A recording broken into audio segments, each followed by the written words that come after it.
but they got to keep it clean. What happened there? Having troubles connecting, please check your connection, it says. Well, my connection's pretty good. Yep, weird computer. There we go. So anybody's welcome. This is just to say hello. So we're not going to be talking much news or anything like that today. It's just a g'day and Merry Christmas. Actually, there was where's today's one? I'll upload today's slide for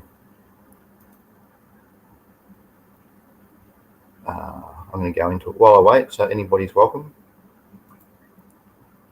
There's nothing special is going to happen today. Where is it? I don't know. This one. There we go. It's just uploading. So anybody's welcome. I just thought I'd have an open stream just to say Merry Christmas. And it's a friendly open stream today. So g'day to Frattel. How you going? Cool Hand Luke. Hello Dave 1969. Today's I'll put the link in there. I'll pin it. I'll do that in YouTube. I haven't done that before. What? It's already in there. Pin message. Message pinned. Oh, there you go. Cool. So if you've got any questions, the Christmas Mass bring us together, says Bertel. Yes. Any questions or any suggestions for today? I'm all open ears. So I'm going to have to make it somewhat interesting for you instead of sitting there and just listening to this bloke crap on about crap.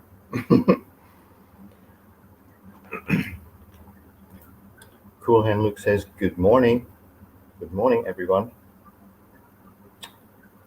Hello, Cool Hand Luke. Today is just a Merry Christmas stream, just an open, friendly stream. So if anyone wants to join, I'll pin the link up there, so you're welcome to join.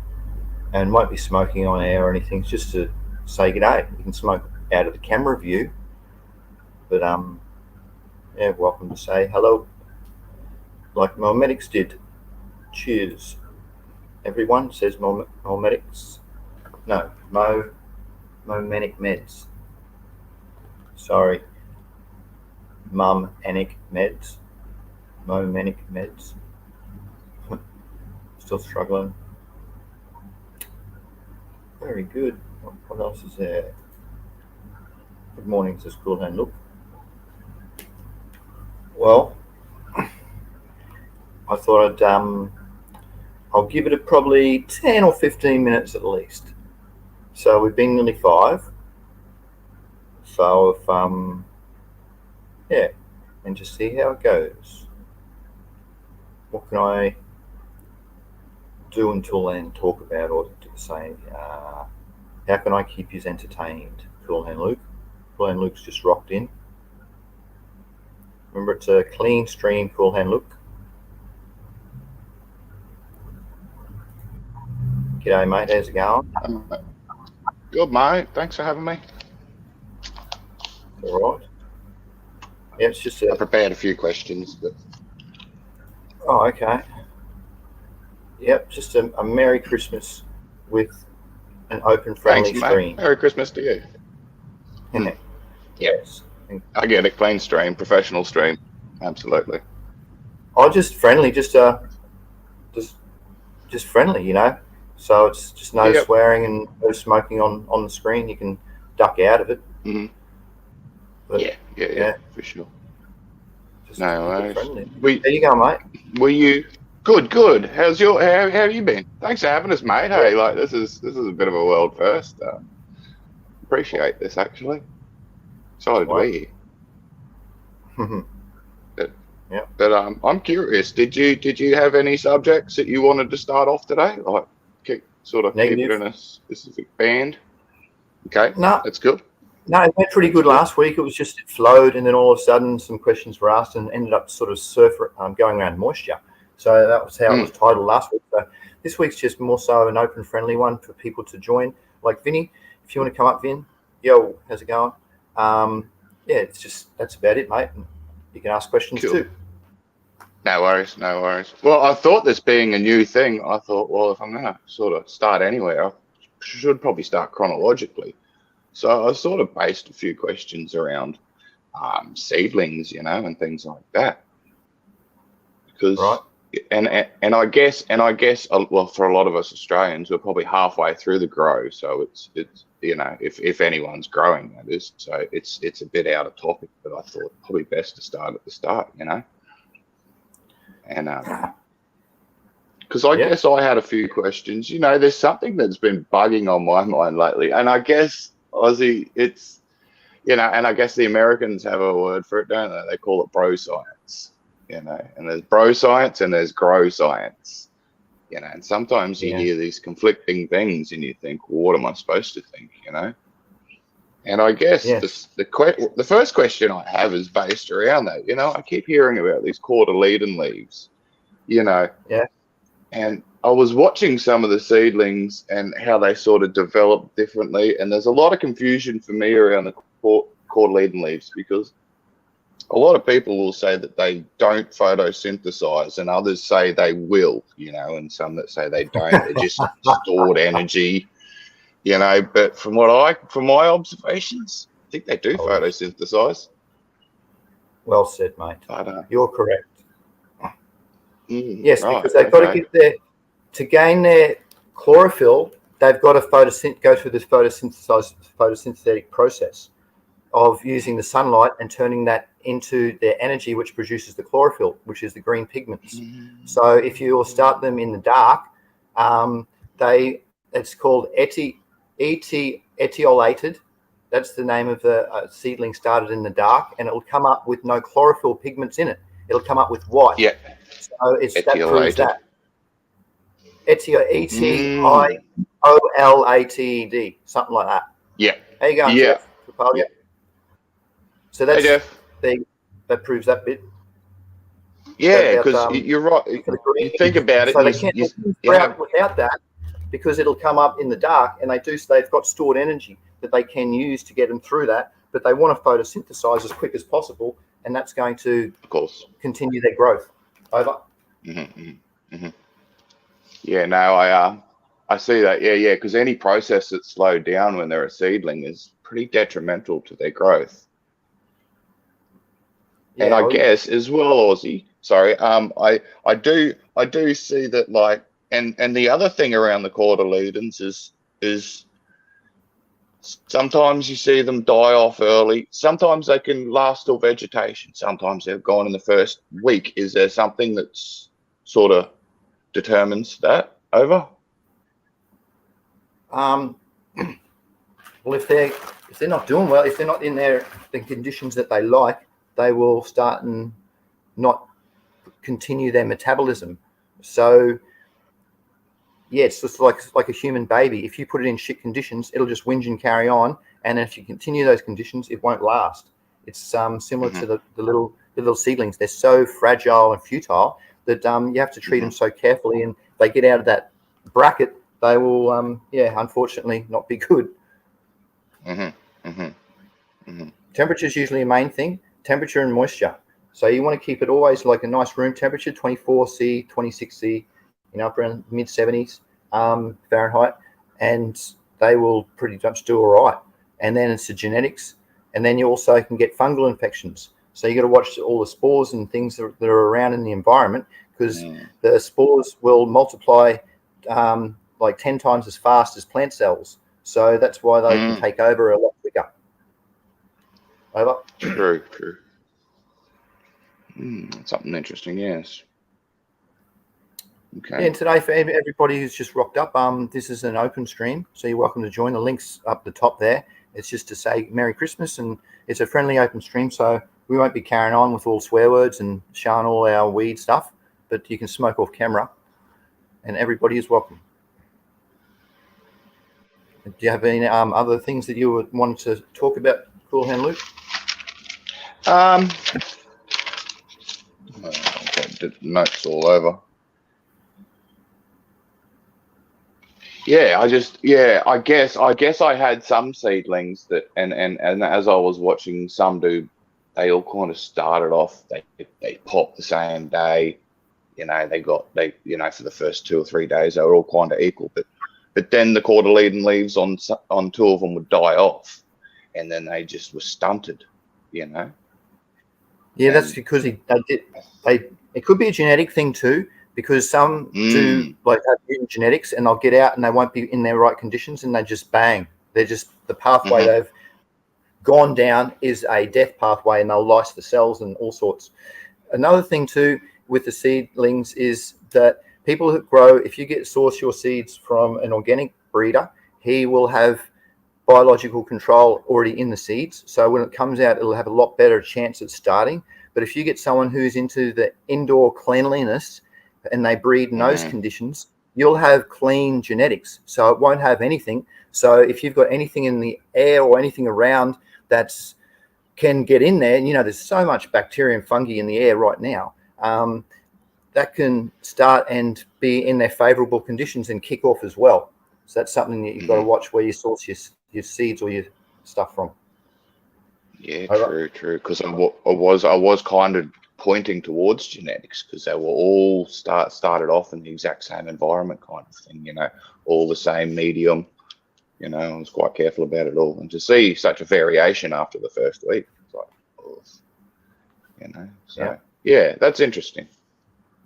Oh yeah. And Dave said earlier, what's your opinion on bat shit on the organic side?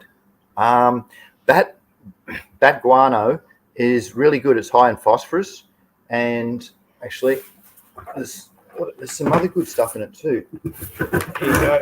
I'll just pull out my little guano and read off the label instead of trying to give you fake stuff. Oh, it's 013-0. But it's also got, that's for its NPK.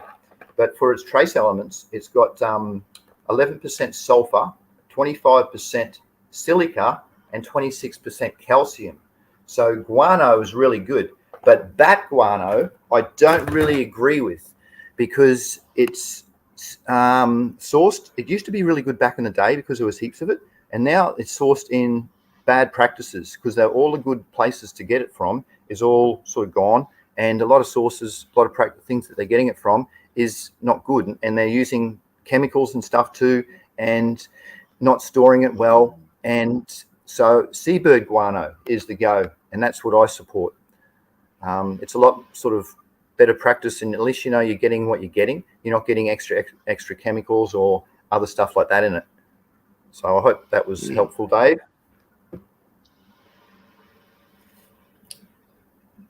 I was told it works well if you add it to worm tea.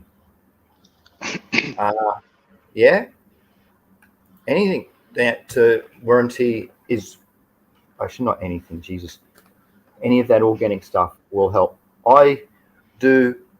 It depends on the size that you got it. If you've got in big pellet form, you'll want to crush it up, because the big pellet form, it takes a while to. It's just like a slow release pellet. So if you want it to be in your tea, you'll have to crush it up, and then you'll get more of the active forms in it, and then the microbes can break it down and let it do its thing. Yeah, good stuff, Dave. Keep up your good organic work, mate. Organics is the go for sure. Microbes break down the plant, all the organic stuff in the soil and in your substrate, and make it available to the plant's roots. It's the best way to be. Not the bottle form. It's so much harder though. Oh, good stuff. I'm glad it helped, Dave. What's that, well, mate? Aussie, if you didn't have like a mycorrhizae or something, you could get just as good a sort of micro, like a boost to the microbe life really in the soil if you were using things like that at home. Yeah, well, the guano, that's right. It has spores in it that are laying dormant, and once they're in their favourable condition, they will germinate. So yes, yeah, well said, mate. It's another good source of it. Insect Fraz is pretty similar. Oh, it's not similar actually. Mm-hmm, It's another little miniature source of it. The biochar. I'd wonder if the guano and the pellets being like probably not micro, would that attract much good fungus and stuff like that, or is it more the microbes that the guano and stuff would attract? The guano, well, it would have spores of both in it. It would have depends where it's sourced from. If those animals were eating those type of thing. So if it's for well, seagull stuff, they mightn't have many fungus, but they might have a lot of bacteria spores inside of it, as an example. Yep. But if you're getting zoo excrement, or zoo, what do they call it, guano or whatever they call it, that's got probably a lot of chemicals in it, and it won't have much biological control in it at all. So I wouldn't be using that type of a sourced material for on the girls. Yeah, just poison, just going to kill your life. Yes, that's right. It's not. Yeah, you're trying to build it up, not reduce it. That's right. Yeah. But those spores do have to be engaged or initiated in their favourable conditions, and if there's and only 99% of bacteria hasn't been discovered or stuff yet, so it's hard to talk about all of it. But a lot of them don't have endospores too, because when a bacteria forms, it's like a little tiny tic tac, and one of the back sides of it, it's a little spore, a little round seed, and that's the bit that when the front bit dies, it'll just lay there until its right conditions come around again, until it can restart its process. So having that in the guano has a chance for that to happen.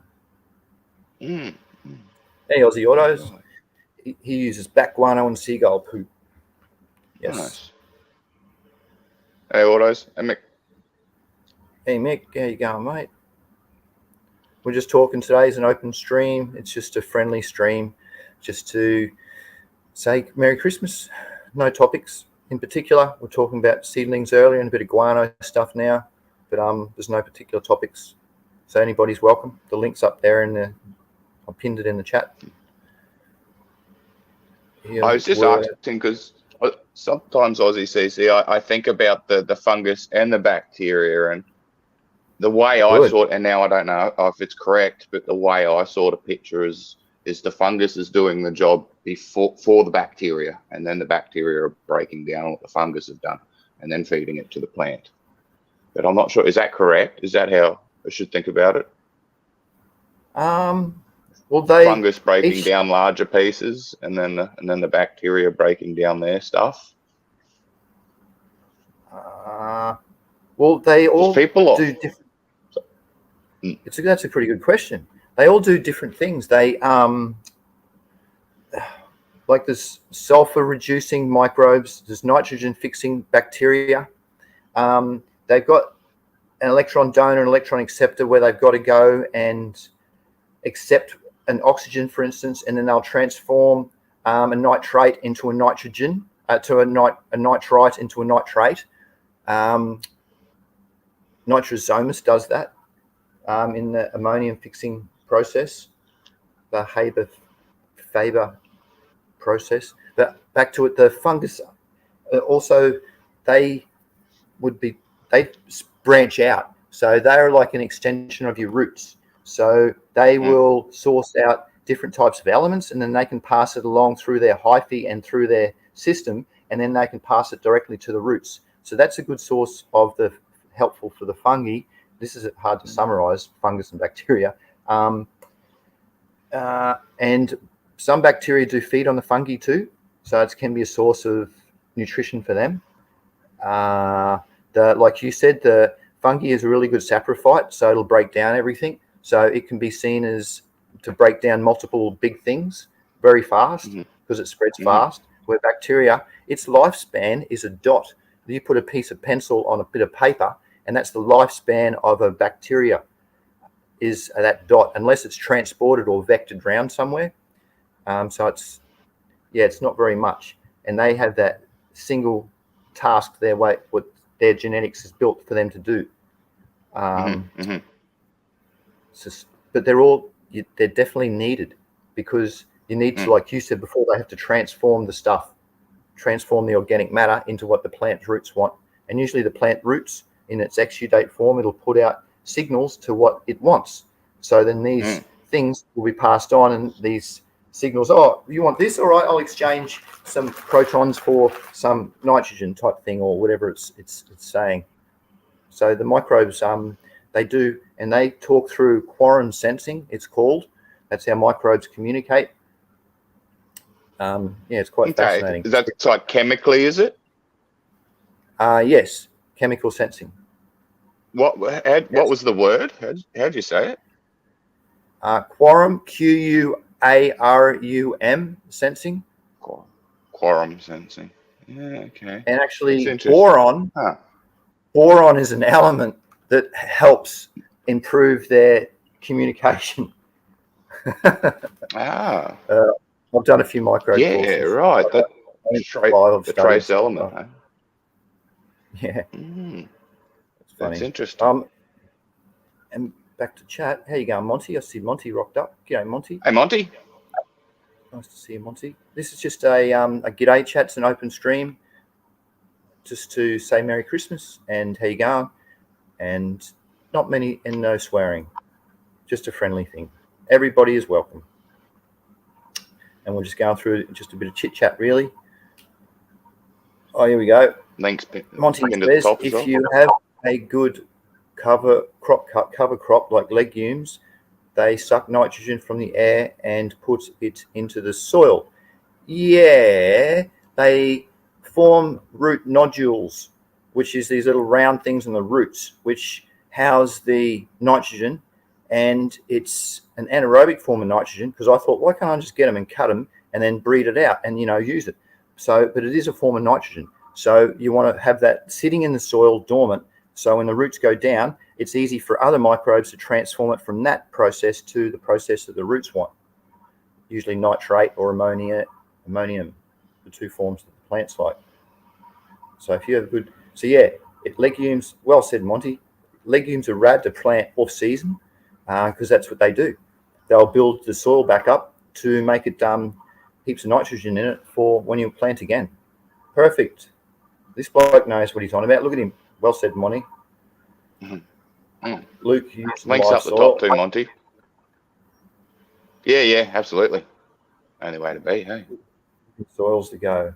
Yes, it gives you a bit of a buffer too, because how are you guys? Having a living soil, you've got a buffer because there's other microbes and things in there that can take over for when things go south. So it can be good, but it's a lot of hard work just to try and build it up and to try and get to a condition that you like. How do you know the soil's good? A good formed is soil respiration, is to know how well your living soil is performing. And that's a CO2 meter, because microbes have to go through respiration as well, and they'll respire CO2. So you can put your CO2 meter in your grow or around your area, and if your soil is, put a bag around it and put the meter in it, and then see how you're going. And then you'll know, all right, it's getting up to 600 ppm. All right, it's getting up to 1,000 ppm. So you'll know how active your soil is by what your soil respiration is. That's a good, easy way to check it. Yeah, right. That's interesting. I run organic CO2, being in the ACT. It's the way to go. And I like to keep it around sort of about 1,200 ppm. So it's good. Do you notice much of a difference, mate, using the CO2? Yes, I did a test in BC when I was living in Canada. I grow with it, and then I got some out after it. So I thought, instead of installing CO2 first, I'm going to do a grow with it without it and see what the difference is. And then I installed it, and it was a decent sized room, and it was just rad. I just couldn't believe the difference. The growth factor was so improved. It's just faster. Everything's faster to do everything, because the reason is because the plant requires, it's about 17 nutritional elements for its plant growth, and 3 of them come from the air, and they make up 95% of its nutritional requirements. And that's carbon, hydrogen, and oxygen. And carbon's 45%, hydrogen's 5%, and oxygen's 45%. And So if you can give your plants more of the carbon it wants, that's going to make up its nutritional requirements. So then when you're going to give it its photosynthesis, it will be able to take that and not just be lagging in one area. Because by Lieberg's law of the minimum, you're only as good as, whatever the lowest thing is. So if you've got something that's really limiting you, that's only going to perform as good as that lowest limit type thing. Yeah. Over.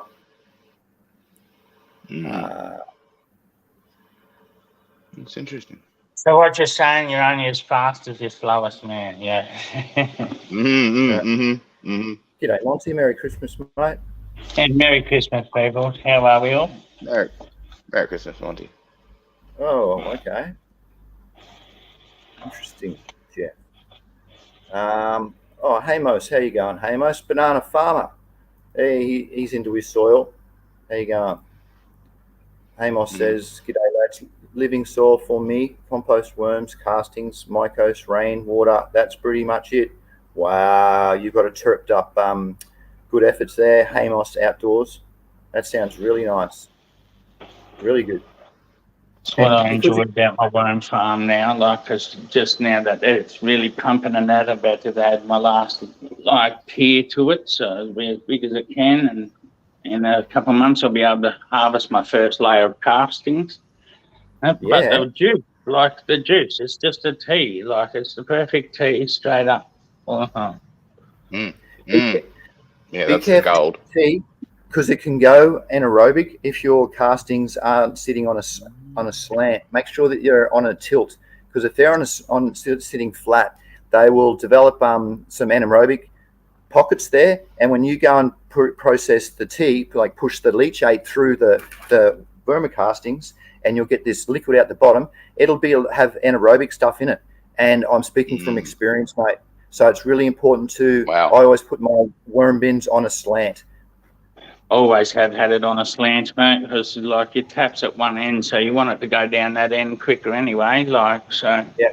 Yeah, I've always had it on a slant, but there's also you can add that ash once a week and stuff like that to stop it going too acidic and things like that. They give you a few little tips to try and keep your birdie things within range, so you don't have fucking anaerobic acid going too badly anaerobic. And that. But always got to be careful though. Can always pH test too, I guess, if you're that worried. Exactly. And realistically, worms and that, they tell you they don't like to eat too much acidic stuff anyway. They'll always leave that to last until they're starving and they've got no food that. They'd prefer over that and stuff. So, yeah. They're pretty picky little buggers, so they don't just fucking. Yes, you've got to be careful what you feed your worms, because that's the stuff that's going to be feeding your plants. So yeah, take really, really good care in that, for sure. Yep. You have to give them eggshells too, Monty, or is that something I heard? Mate, they say they don't tell you to, but I was lucky. I come across I was obviously looked up a few YouTube channels on worm farming and stuff. And a few people, a first couple I looked up, they were make sure you add eggshells to your worm farm, feed them to eggs to the worms, and I do. I give them probably a dozen eggshells a week. Actually, they go chew through the eggs. Yeah, they chew through them.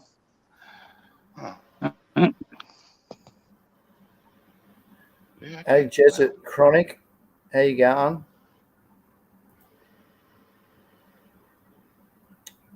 Yeah, the eggshells. You want that? I found that they don't break down as fast. You said they chew through them, but I always I'd suggest to crush them up a lot. Don't put them in as big, because it'll take ages for them to break down. Yeah, I'd crush them up. Yeah. That's why they would chew through them. They actually to suggest you to mince your food up as fine as you can for the worms and stuff like that. The finer it is, the easier it is for them to eat, and that, rather than big chunks of stuff. So like I've always broken stuff down. Like I've thought about getting like when my blender starts to get a bit old, I'll turn that one in. When I buy a new one, I'll turn my kitchen one into an outside thing so I can just blend up the worms food heaps quicker. Yeah, well, Eggs, well, gee, crush them up and they if you throw them in whole, they take a little bit longer than that. Like if you just crack your egg in half and just throw it years. in like that. Oh, they don't take years. Like mine disappear within 2 weeks, man. Now, Wow. what breed of worms do you have as well, Monty? Just curious. I've got red wrigglers, tiger worms. There's 4 different kind of worms in there. Okay. Yeah. Because they all, I think I've read somewhere that some different breeds like to work at different levels too. Hey, so that's probably a good idea. Yep, they do. And they definitely have preferred foods and stuff. So if you've got a whole heap of different kinds in there, you cover on all bases. Yeah, Aussie Auto says he uses oyster shell flour and oyster shell grit. Yes, that's what I use. And the guano has 25% calcium in it, so I don't actually use eggshells. The shell flour takes a little bit longer to break down, so that's a good amendment for it. And I've used the shell grit for a faster upload. That's an expensive bit of a worm food, though, isn't it? Fucking AA, fucking collecting oyster shells, fucking for worms. Oyster shells actually. Well, the difference between oyster shells and there's actually a bad side to it for your worms is that they're very sharp, but they can be. You can use them as a diatomaceous earth type of thing too, as a top dress. But that's one benefit for them. But the eggshells are sharp, so that's they're more user friendly. Yeah. I'm collecting eggshells at the moment, AussyCC, because I'm about to attempt my first calcium acetate blend. What are you making? See how that goes. We'll just make a homemade CalMag. Oh, okay, sweet. You never thought about just getting dolomite, Luke? Yeah, but I just like to see what I can do at home too, you know. Oh, yeah. I suppose, but like, I don't know, I just find like dolomite, I get 25 kilo bags for like fucking $5-6. Okay. Yeah. Well, this is just for a little bit of CalMag at the start of the grow too, because like I'm using pretty inert media. And it's bioavailable apparently as soon as the vinegar breaks up the eggshells. Apparently it's bioavailable once it's an acetate.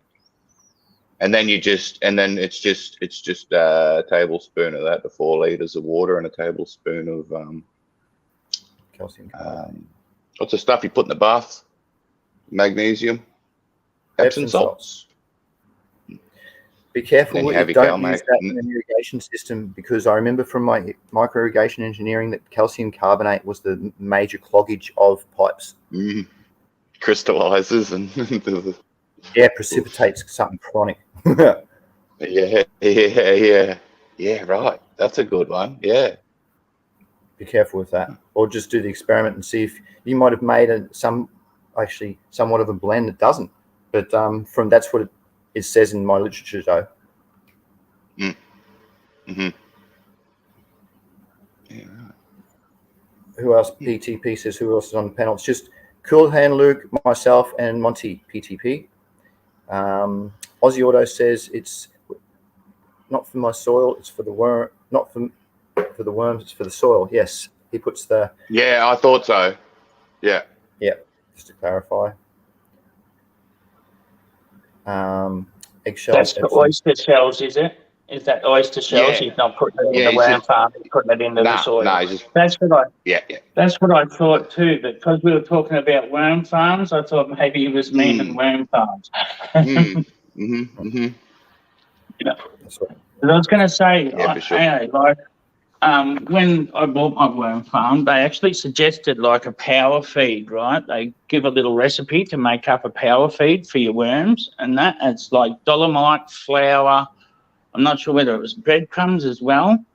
It was dolomite, flour, something else, and another thing, like, yeah, and it's just like fucking, it gives them a real big fucking top up food, I love like it. fucking they gorge on it, yeah, like really And all- fattens them up really fast and stuff.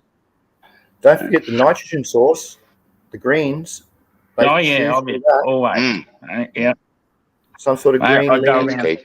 spinach, lettuce, something. yeah, all the lettuce and stuff, that everything that comes out of the fucking, sorry about my language, CC. Yep. Always try and Thanks for trying. save like all old vegetable matters and stuff, like out of the crispers and stuff like that, and it takes straight into the worm farm. Like, Yeah.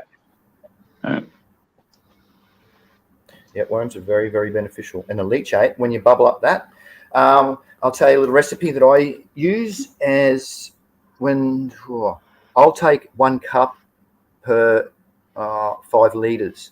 And it makes, so if you put reverse osmosis water in, 5 litres, and I put 1 cup in, it'll take the ppm up to about 300 or 400 ppm.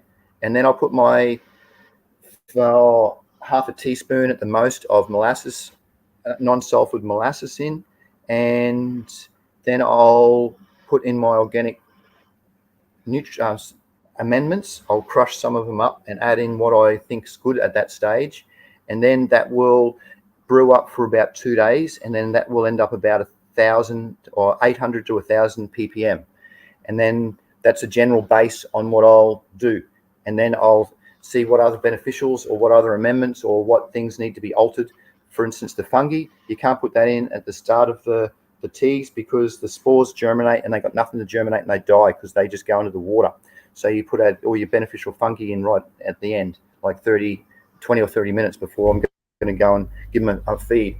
So that's my little worm leachate feed process. Over.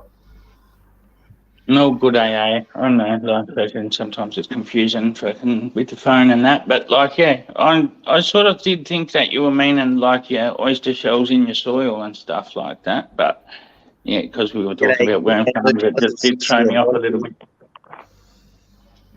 Yep. But I would like AA, can you send me like, I don't know, like I don't want to really buy like I see a few companies like they got that like grow dirt and stuff like that, and it's got everything you need in it and stuff, like it's got all your fucking microbes and all that already in it. And I'm swearing again, sorry, CC. Try and I did a good experiment from reusing soil, and I found that keeping it for 12 months, it went through, and I just sealed it up, and it was like kind of in an anaerobic process. And when I tipped it out, I did this for over a 12-month period with quite a few different sessions, like 5.5 times a year. I had the opportunity to do this, and it came out very, very rich and processed. And I was amazed because I thought I was just going to get rid of it. And I didn't have a soil test kit to test the elements in it. But from the soil organic matters perspective, it was very, very darker, and which means it's very more nutritious. So I do suggest to keep your old soil if you can, but leave it age, for a time, because that's I'm just speaking that from experience. It worked quite well. And then you just re-amend it, and then you just re-amend it with those organic amendments, and it's good to go again with your aeration. Over. How you going, Terence? Look at him. Merry Christmas, mate. Merry Christmas, AussyCC and everyone in chat. I just finished the gym. I'm in Kingston at the moment, about to chillax and wait and then go home very soon. So I just saw that you were live, so I shared it out and thought I'd jump up on the panel, say hello. Just finished shopping, got some chicken, and yeah, that's pretty much it. Some protein powder. The usual Saturday morning. Good health to you. Well done. Yeah, this is just a Merry Christmas stream, just to say hi. Just open stream. Look, he's got his plant protein. It's so heavy you can't even lift it. Did you see? Yeah, good on him. And his nutritious, very expensive meat. I went to get some chicken yesterday, and it's actually there was none there. They said, sorry, we'll have some maybe possibly after Christmas, Woolworths says. I went, oh, righto. Oh, wow. I missed out. He scored. Look at that, $5. Very good. Whoops. At Woolworths, it's like so expensive, but then I know Coles is always like $5 a kilo for those drumsticks, so I just get those. Nice. They work out to be about even, both Woolworths and Coles. And Coles will have certain things cheaper than Woolworths. Woolworths will have certain things cheaper than Coles. It works out on average. There's an app you can get that like and compares like everything that you want to buy, and it'll tell you which one to go to that week because it'll be cheaper at one or the other that week because of whatever specials and that. But there's an app that compares Woolworths and Coles and prices. That's good to know. Yeah. What annoys me the worst, right, is those little new stickers they get up, new low price, right? And if you move that sticker and have a look at the old price, all it was is the same price they've had and stuff, right? And they just like put it there as it's like new low price. Treat you like idiots. It's maybe like it's just trying to get you conditioned to fucking accepting that fucking like when they put up this sticker, we're really saving you money, but realistically it's not. That little bit of dopamine. That little bit of dopamine, like, new, low price, sold. Guess what one of the medical companies did? One of the medical companies, they lowered their tubs from 10 grams to 9 grams, and Aussie Auto's got 3 tubs of 10 grams, but then they did something where they made them all 9 grams somehow. So I don't know whether they opened them and took a gram out, but yeah, some of there's like a new label on it. And if you peel the 9 gram label off, there's a 10 gram label underneath. So they changed the price to down, but it's 9 grams. Medcan. 12% less. Medcan. There's a 30% strain. It's a biscotti. Interesting. Could have done so much better out of that fucking thing if they just changed that shit and fucked around and that. Like, you could have fucking full on fucked with that and said they've done it and get reimbursed a whole heap of pot that they fucking, because they've. Sorry, Monty, you forgot about the clean stream, mate. G'day to Four Plants and to Genetic Memory Farms. Hey, this is a just an open stream. If anybody wants to join, they're welcome. The link's up the top. And Ned Kelly, how you going, Ned Kelly? And no roast. I thought this was pretty interesting. No rice, broccoli with chicken.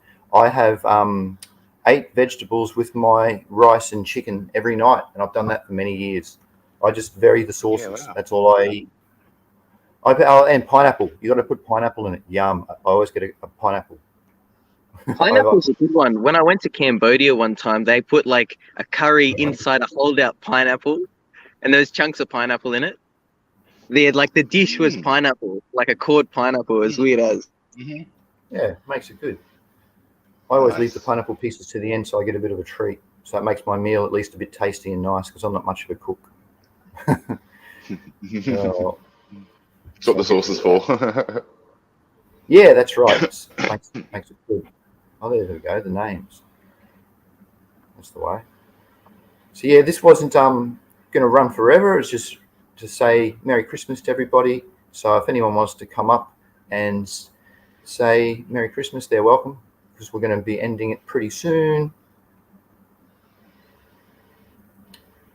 Oh, there we go. He's got his. That's some Australian medical cannabis. Look, wedding cake cross animal cookies. And see the T25, they reckon it's at 25%. And it's Sharma. Oops. Nexus tested his batch and it tested at 29. But for me, I think that it would be a 25. Wow. It's a little bit less than the Topaz. But it's very terpy. Some batches aren't good, well cured, but they've sort of fixed their shit. Oh, sorry. Oh, no. Fixed their stuff. Right. What does it smell like? It smells like a flower, but it smells like, when you open up Naturals lollies, those like hard chews, those like fruity chews, like the solid ones. Yep. That's what it smells like. Yeah, I'll get a nug out for you. Wow. But they've had some bad batches. One of the batches smelled like grass clippings, AussyCC. Hang on. Sorry. Wait on, I'll try and pin you something out. Solo layout. Is that what that means? There you go. Wow. it looks nice, but they just the terp profile is reduced. It's the only thing with the Australian medical cannabis, unless it's grown in I totally Australia. agree. The terp, you can't virtually smell it. So they're saying it's got all these terps in it, but that's when they grow it. But they haven't gone into storage for 2 months, and now they've processed it and they've opened it again, put it into other containers and jars. Then they end up with your jar. So by the time you get it, all the terps are gone. So it looks the I part. totally agree. I didn't have that stem. He's just pulled off the bottom bit as well, just for everybody. It's Now this is how this nug came. with the stem. Yeah. Bullshit. Oh, my! oh, really? That's Australian then. That's Maybe a bit Australian. That's broke not off. overseas. That always happens, AussyCC. I'll show the other nug one more time, and then Right. that's it. The other That's side of so the nug. See, that's what it should look like. You don't pay for get all the stem. Yeah. The stem's got 0.02% on it. You don't want that, right? This has got T25%. You need that. Very nice. It's a lovely strain. It's very lovely. The bottom of that might have broke off in handling. Amethyst. There you go. Mm. Prescription legit. Very good. Thank you, AussyCC, for letting me show that. It's all right, mate. I can't That's believe the I medical accidentally said cannabis that something. we can legally get here, Australia-wide. So it's, yeah. I There you go, pay Google. $150 for that, but Nexus gets it for $129. A lot of people get it for retail, which is $129 for 10 grams. 10. So they're still paying $129. So that's 130 times 3 is $360 an ounce. See? 129. No, $390 an ounce. When you start putting it in terms of Oz, that's when people go, hang on a minute, how much? 390. Yeah. That's what they're getting for that stuff with no terps in it. That's got the same THC as pretty much. Anyway, it's a good start, and I'm not knocking it. I'm saying it's I'm not knocking it. Good on You're them. saying the honest truth, because it is very terpless. You'll order a lot of medical, and maybe 1 or 2 strains that will be very terpy, like the Sativite LSO range that's Canadian import, comes in a can, 5% terpene content. You open it, the whole smell comes out of the can, jumps out with it, and it smells very, very nice. Maybe the Topaz is close to that, but it depends. Some strains, they don't live up, like you said, then there's too much of them to make. Like there's a lot of tubs to produce, so it's hard for them to get every single one consistent. Well, they'll start if that Australia was allowed to grow more, they would find that we can store more and have more supply. So we wouldn't have these massive issues where the terp profile is gone, because we need the entourage effect to get our medical relief. Otherwise, we might as well just have it in oil form, where we have our CBD or THC in oil. So it's really, really important have the terp profile maintained for medical cannabis. In BC, it stinks its head off. Everything, always. If you're chopping up, the person's like at the end of the car park can smell you, when you're chopping up type thing. It's really, really rank and dank. That's how it should be. Not barely noticeable, or like cordial, like weak cordial. Shouldn't be like that. It should be like cordial in your face. Whoa, concentrate cordial. That's what it should really smell like. Water in it. Medical cannabis. Yeah. Proper medical cannabis should, mate. It should be rank. It's a shame. But They would anyway, it's have a a good higher start. turnover. I know you go, sir. I was just concluding by saying it's a good start for Australia, mate. We've got to start somewhere. So, good on them. Heaps of room for improvement. Over. I'm sorry to cut you off before. I didn't mean to Right. jump in. But when I was going to say is like they would have a higher turnover if like the price was cheaper, and the majority of the price is tax. So it's like a little bit of a no-brainer. If you make the tax from $10 a gram to $2 a gram, then there'll be a higher turnover, and the terpene profile could be a lot better because people would be buying it as soon as the batches are fresh, rather than who knows how long. Well said. And Four Plants makes a great.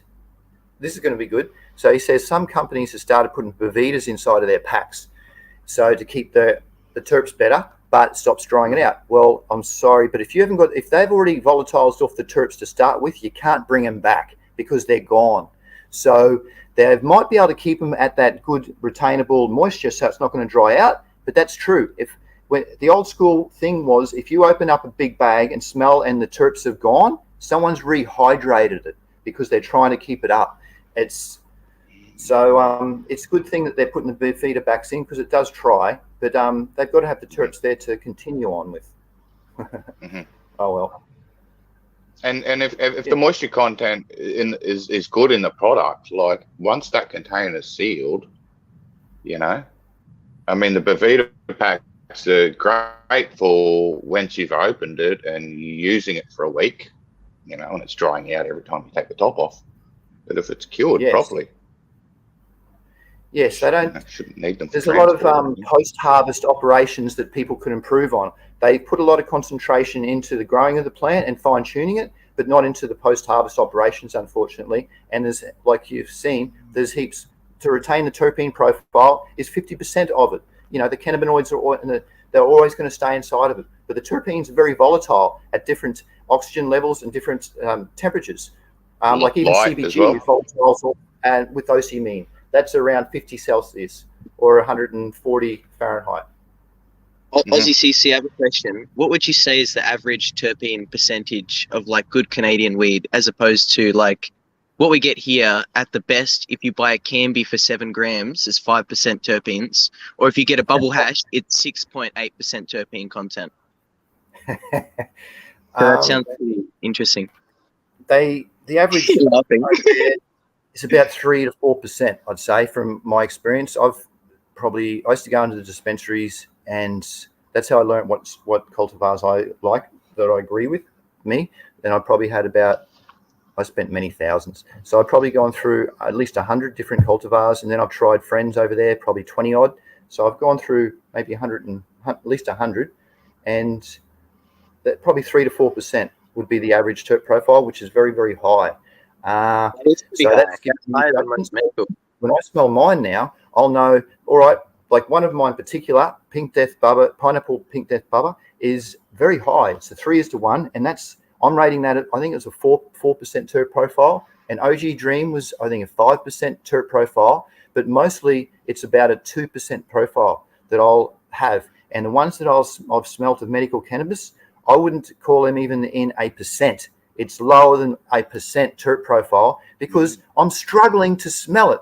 Maybe if you cut the bud up and then you try and smell, you'll smell it, but that's on the inside, meaning that all the outside terpenes are volatilized off and they've all been removed somehow, unfortunately. Over. You hit the nail on the head. There is less than 1% in most Australian medical, and they think that that's the standard because they're prescribing THC. When you look on the label, they're prescribing Delta-9 tetrahydrocannabidiol.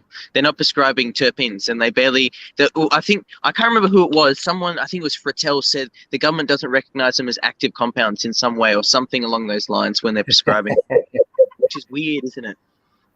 It's sad. It's just sad, mate, that they don't have the education or the knowledge to investigate it and look into what it is.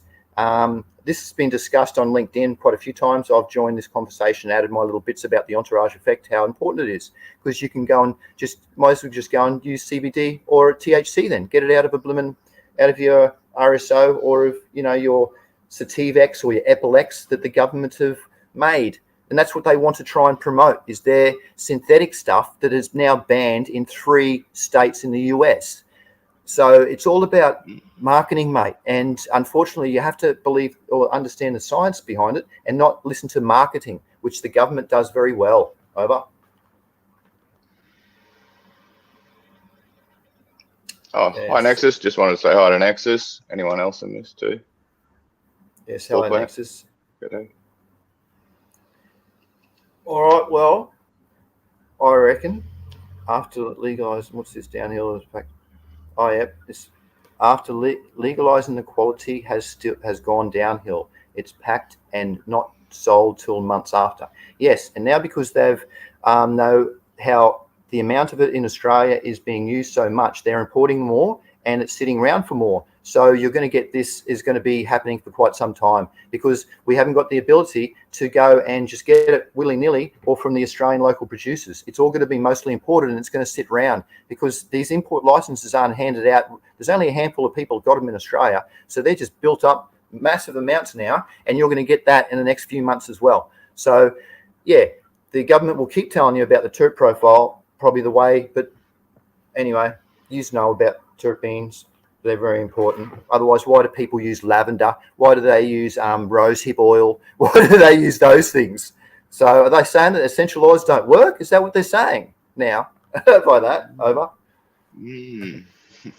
Terpenes are the whole difference between a strain. Like you got two strains 25%, and then one is like, the terpene profile makes up the whole. Isn't that the whole point of like the difference between the two? Maybe there's more like other cannabinoids that I didn't mention. Terpenes aren't the only thing that build it up, but still, you know what I'm saying. Like majority of the strain is. That's right. All right. Well, it's been very good chatting to you guys. It's been an hour, so I reckon we're going to say Merry Christmas, and we're going to call it. Do you want to say Merry Christmas, Terence? Oh, sorry. Yeah, you go, Terence. Merry Christmas, everybody. Sorry, Dave. That's all good. Cool, and Luke, you say an out. Say something. Merry Christmas, guys. Happy holidays. Stay safe over the season. And thank you, AussyCC, for having us as well. I'm sure I can speak probably for most people, man, when we say we appreciate this so much. It's valuable information. Nice words, mate. I'll try and keep it going each Saturday. Nice. And thanks you fellas for rocking up. And sorry, Monty, you had to leave. I understand you. You tried so hard. I know you did, mate. It's funny with his loose lips. He's just swearing. He's got the sailor mouth. We all, yeah. It's just pretty much Australian. Australians do have that. Yeah. But it's Anyway, he's a really nice bloke. So thanks everybody for turning up too. There's a few people in. We got a sex bot too. We got a bot in the. I appreciate their help. They're giving me more ratings in the more communications. So good on you. Thanks for that. That person that dropped that. I don't mind at all. That's how you know that you're hitting the algorithm. Legit, when those things come in, legit. Yeah. Thanks everybody. Because how else do they find the stream? How else do they find the stream? So, I don't know. Good luck to them. Thanks everybody. I appreciate it. Even that the 69mega.com. Good on you, Mega. Yep. Everybody, it's the Christmas time. We should all be cheery and thank the people we love. So good on you. I'll see you in 7 days' time. We'll do it again. Appreciate everybody. Happy breeding, happy growing, and good health to you all. Bye-bye.